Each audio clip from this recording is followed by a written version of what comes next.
in your revised report. Those total through today's date some $28,000. Is that correct? On a present value, yes, sir. Right. You brought it forward to today's date with interest. Yes, sir. And those include a chiropractic charge of $3,930. Is that correct? Correct. And Mr. Freeman told you to put that in even though Dr. Howell had not testified to it. Is that correct? I don't recall Mr. Freeman's telling me to put it in. I saw that it was money spent connected to this accident. Okay. And your medical total also assumes or also includes charges for corrective massage therapy. Is that correct? I believe that is correct, yes. Okay. In fact, it's what page is the medical detail on? Do you know? Page 5, sir. What's the total amount of corrective massage therapy being considered in this total? $660. Okay. And also up at the top though, there's also $5,280. You're correct. For corrective massage therapy. You're correct. And do you know if Dr. Howell has testified to the reasonableness or necessity of either corrective massage therapy or the chiropractor? I do not know. You've also got insurance payments factored in here, don't you? I've deducted those. Right, and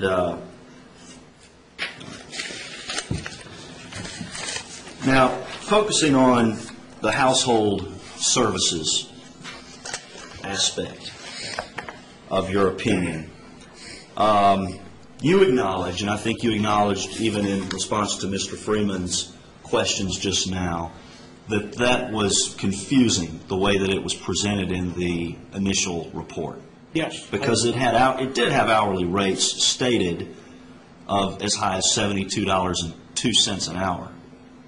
As I pointed in my deposition, I recognized on the front end that was ridiculous. Right. But that's what was in the report. That was what was there.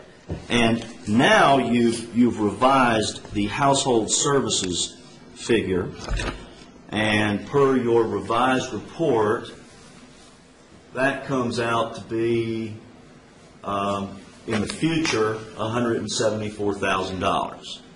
Correct? And that's even with a 5% impairment rating. Correct? Does the 5% impairment rating even factor into that at all? No. Okay. Now what I noticed, which I wanted to ask you about, is I think the detail on the household services is on page 20 of your report, correct? Correct. And it looks to me, and you correct me if I'm wrong, as though you have basically assumed that Mr. Crawford, see if I can zoom out here a little bit, that Mr. Crawford will perform no household services because of this accident in the future. That's not correct. Okay. Well, tell you what I'm looking at. If you look at the column that says weekly hours, let's see if I can tap this.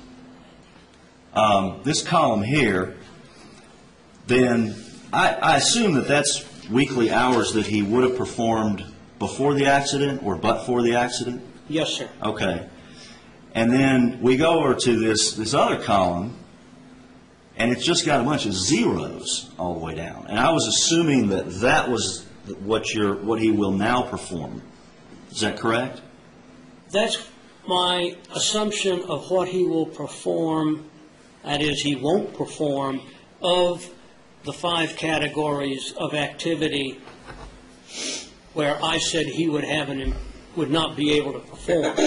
For instance, lawn care, But other activities, which Mr. Crawford has testified that he does engage in, such as cooking, I have not included in this at all, and I have assumed that he would be able to continue cooking at the same level that he had before.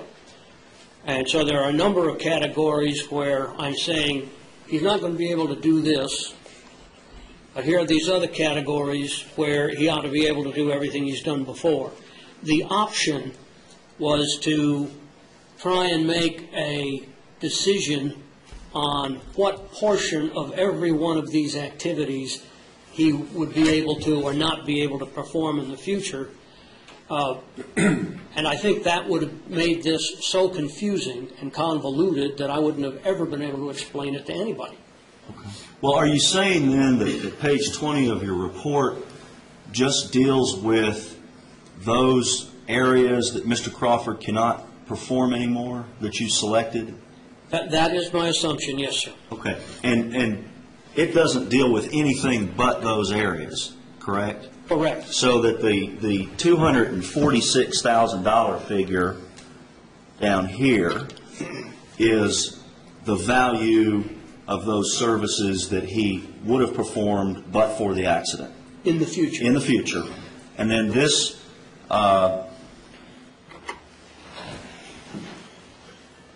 difference between, just in those categories of activities, amounts to $246,000. And future dollars. right. Okay. It's not what they're worth today. And that's just what? Lawn care? What else? Lawn care, I'd have to pull out my worksheet to tell you.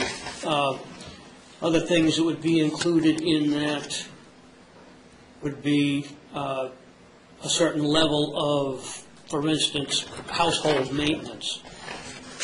Okay. And you said there were about 5 of those. Yes. And they add up to $250,000, basically. Well, given the number of years that we've got, that's the problem. All right. Now, I want to talk a little bit about your determination of pre-accident income. And you've already testified about that, and you use what's called a normalizing process, correct? Yes, sir. And Exhibit 2 to your deposition goes through a lot of the calculations that you went through, doesn't it? Yes, it does. This is the Excel spreadsheet you referred to? Yes. And as I understand this, at the risk of oversimplifying it, you went back and you looked at pre-accident expenses. And if you determined that it was an abnormal expense, then you basically excluded it in your calculations. Is that correct? No. I looked at revenue also, by the way. I understand, but just talking about expenses. On the expense side, I believe that all of these expenditures, where I've made adjustments plus and minus, are necessary to convert cash basis books to accrual generally accepted accounting principle and exclude